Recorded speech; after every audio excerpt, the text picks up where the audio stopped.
Welcome to the programme. It's been almost 10 months since Russian soldiers invaded Ukraine, but despite hundreds of thousands of reservists being called up, Russia is no longer advancing in any meaningful way on the battlefield. President Putin insists that Russian soldiers are on the ground, as he describes it, fighting brilliantly, and he calls them heroes. But there are some who refuse to fight. We've heard testimony from servicemen, relatives and activists which suggests that some of them have been subjected to mistreatment, threats and even violence to try to force them back to the front line. Our Russia editor Steve Rosenberg has been listening to some of their stories. The official view from the Kremlin is that Russians believe their war in Ukraine is a noble cause, one they're ready to die for. But after 10 months of fighting, not all the soldiers think that. Sergei has agreed to tell me about his son, Stas, an army officer. We've changed their names to protect their identities. Deployed to Ukraine, his son refused to fight. He told me it was a difficult decision for him to take. I told him better to take it. This is not our war. It's not a war of liberation. I'll put that in writing that I refused to fight, he said. He and several others who refused had their guns taken off them and were put under armed guard. Sergei travelled to the front line in Ukraine to try to secure his son's release. Eventually, Stas was sent back to Russia and revealed the full drama of his detention, how Russian soldiers had tried to force him to fight. They beat him, and then they took him outside as if they were going to shoot him. They made him lie on the ground and told him to count to 10. He refused, so they beat him over the head several times with a pistol. He told me his face was covered in blood, and then they took him into a room and told him, "You're coming with us, otherwise we'll kill you." But someone there said, "I'll take him to work in the storeroom." And there are other stories. These mobilised Russian troops were locked in a cellar after they said they won't go back into battle. Basements turned into dungeons for those who don't want to fight. Refuses to fight. Human rights activists say cases like these reflect the pressure Russian soldiers are coming under in Ukraine from their own commanders. Это просто метод заставить людей опять вернуться на эту бойню. It's a way of making people go back into that bloodbath. But it's not possible to force people to fight in a war. The commanders know only violence and intimidation. They're used to it. Why are some Russian soldiers in Ukraine refusing to go back to the front? In some cases, it is a moral decision. But for many others, having experienced the horrors of the battlefield, it's simply an attempt to stay alive. Later, I speak to the mother of a Russian lieutenant. She says he'd contacted her from Ukraine to tell her he'd been put in a basement after disobeying orders to advance. He was with 4 other officers. They haven't been seen for 5 months.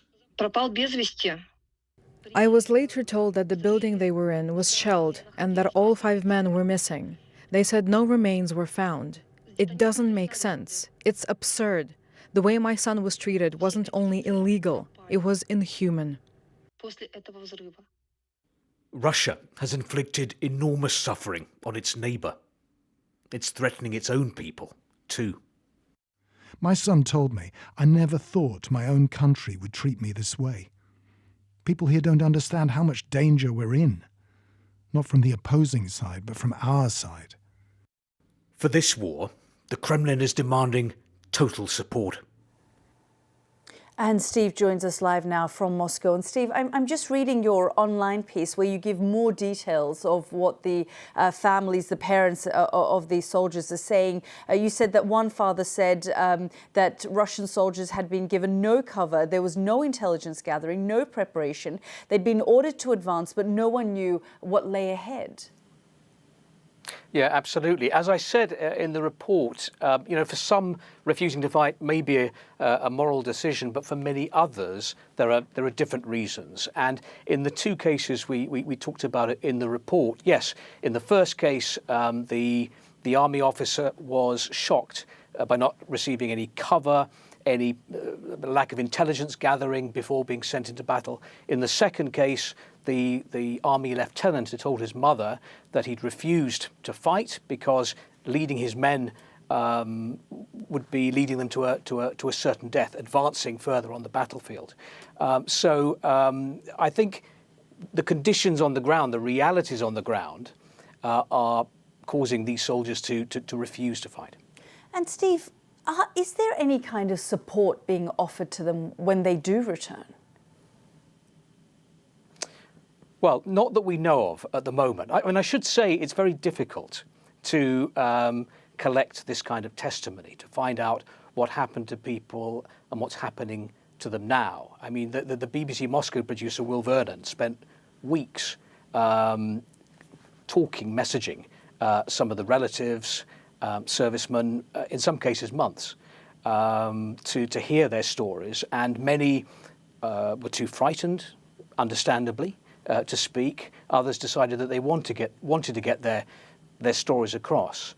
But what you gradually piece together this picture, which contradicts the official picture that you see in the Russian state media. Because if you watch Russian state television, the picture there is that Russian soldiers are happy to do their duty, to defend the motherland. These kind of stories are not covered in the Russian state media. And so what are they saying about this particular report? Has there been any reaction? Because we have heard and we have seen videos, unverified videos on social media of Russian soldiers who are refusing to fight or pulling back or, from the very beginning of the conflict. But these are actual testimonies now that you have. Are they just dismissing this as some kind of disinformation? Well, generally, the reaction of the authorities here is that talk of disillusionment amongst soldiers, talk of soldiers being detained, is simply disinformation. I mean, just a few days ago, the Russian President, Vladimir Putin, suggested that claims of camps or incarceration centres for soldiers was utter nonsense, he said. It was fake claims, and the authorities just dismiss it. Because, as I say, the official picture of events is that everything is going according to plan and that there are no major problems amongst the soldiers on the battlefield. Steve, thanks so much for your reporting there. And Steve's piece, the longer piece, can be found on our website at the usual place. Let's get the latest from Ukraine now, where forces in the east of the country say they've struck the headquarters of Russia's Wagner mercenary group. Russian state media agency TASS says the hotel hit had not been operating. The news comes as Ukrainian security officials have sanctioned 7 senior clerics belonging to a branch of the Orthodox Church controlled by Moscow. President Zelensky said everything was being done to make sure Moscow could not harm Ukrainian society.